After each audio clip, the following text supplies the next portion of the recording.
रेशमा और चौहारमल की कहानी। जैसी कि दादी ने शीत ऋतु की किसी एक सुहानी दोपहर को बरगद की छांव में सुनाई होगी। दोपहर अब एक हल्की ठंडी शाम में बदल चुकी थी। आंगन में खड़ा नीम का पेड़ जमीन पर लंबी परछाइयां डाल रहा था और भीगे हुए आंगन की मिट्टी की सौंधी खुशबू पास रखी अमरूद की टोकरी से उठती खट्टी मिट्टी गंध में घुली जा रही थी। दादी, जो अब फैले हुए बरगद के पेड़ के नीचे बैठी थीं, हाथ में ऊन बुनाई लिए थीं, पर उनका ध्यान पूरी तरह अपने छोटे-छोटे उत्सुक श्रोताओं पर था। बच्चे शाम का नाश्ता खत्म कर चुके थे और अब जिद कर रहे थे एक और कहानी के लिए। दादी, आज रेशमा और चुहारमल वाली कहानी सुनाइए ना। आह! रेशमा और चुहारमल की कहानी। ये प्रेम, साहस और न्याय की कहानी है। लेकिन याद रखो, यह घमंड की कीमत और वफादारी की ताकत की भी कहानी है। पास आओ, क्योंकि ये कहानी पीढ़ी दर पीढ़ी सुनाई गई है और इसका हर शब्द एक सीख देता है। बच्चे और पास सरक आए। उनके चेहरों पर उत्साह साफ झलक रहा था और दादी ने अपनी कहानी बुननी शुरू की। बहुत पहले की बात है। बिहार के दिल में बसा था एक छोटा सा गांव, जिसे चारों ओर से हरे भरे खेत और ऊंचे ऊंचे खजूर के पेड़ घेरे हुए थे। इसी गांव में रहती थी रेशमा, एक सुंदर युवती जिसकी आंखें सुबह के सूरज की तरह चमकदार थीं और जिसकी आवाज पत्थर जैसे कठोर दिलों को भी पिघला देती थी। रेशमा सिर्फ सुंदर नहीं थी, वह साहसी और दयालु भी थी और पूरे गांव में सबकी चहेती थी। रेशमा के घर से कुछ ही दूर रहता था चौहारमल, एक बलवान और नेकदिल युवक जो एक साधारण किसान परिवार से था। चुहारमल अपनी बुद्धि और धनुष बाण की कला के लिए प्रसिद्ध था। भले ही दुनिया उसे उसके जाति से आंकती थी, रेशमा ने उसके दिल की महानता को पहचाना और दोनों को एक दूसरे से सच्चा प्रेम हो गया। लेकिन उनका प्रेम आसान नहीं था। रेशमा का परिवार संपन्न और ऊंची जाति का था और उन्होंने चुहारमल को तुच्छ समझा। रेशमा के पिता ठाकुर रामनारायण घमंडी और झूठी इज्जत की परवाह करने वाले आदमी थे। जब उन्हें उनके प्रेम का पता चला, उन्होंने रेशमा को चौहारमल से मिलने से सख्त मना कर दिया। दिल टूट गया था, लेकिन रेशमा झुकी नहीं। वह चोरी छिपे चौहारमल से मिलती रही और दोनों ने साथ जीवन बिताने की कसम खा ली। जब ठाकुर रामनारायण को उनकी ये हिम्मत पता चली, तो उनका घमंड क्रोध में बदल गया। उन्होंने चौहारमल और उसके परिवार के खिलाफ युद्ध का ऐलान कर दिया और कसम खाई कि वह उन्हें पूरी तरह खत्म कर देंगे।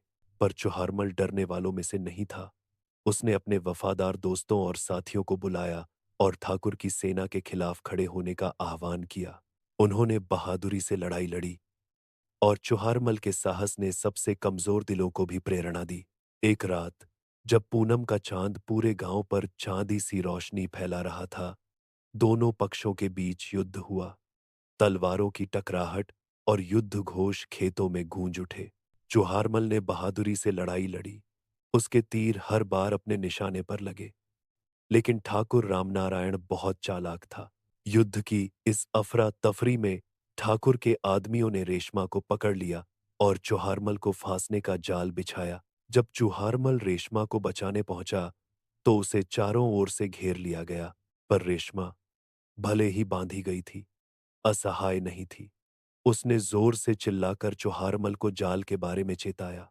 तब चौहारमल गरज उठा और दुश्मनों की पंक्तियां चीरता हुआ आगे बढ़ा।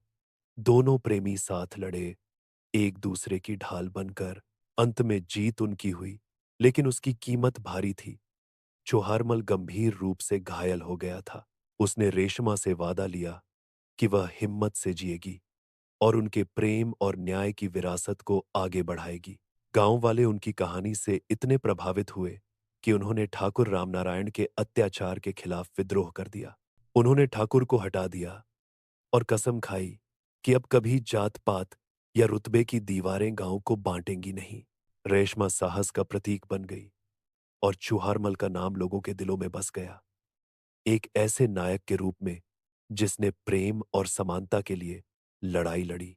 आज भी उनकी कहानी याद की जाती है, ये सिखाने के लिए कि सच्चा प्रेम सीमाओं को नहीं मानता और साहस हर बंधन को तोड़ सकता है। दादी रुकी। उनकी आवाज में हल्की नरमी थी। उन्होंने फिर कहा, और इसीलिए बच्चों, रेशमा और चुहारमल हमें ये सिखाते हैं कि हमें सही के लिए खड़ा होना चाहिए, चाहे दुनिया कुछ भी कहे। बच्चे चुपचाप बैठे थे। उनकी आंखों में चमक और दिलों में भावनाओं की लहर दौड़ रही थी। ऐसा लग रहा था मानो बरगद का पेड़ भी उस कहानी को ध्यान से सुन रहा हो।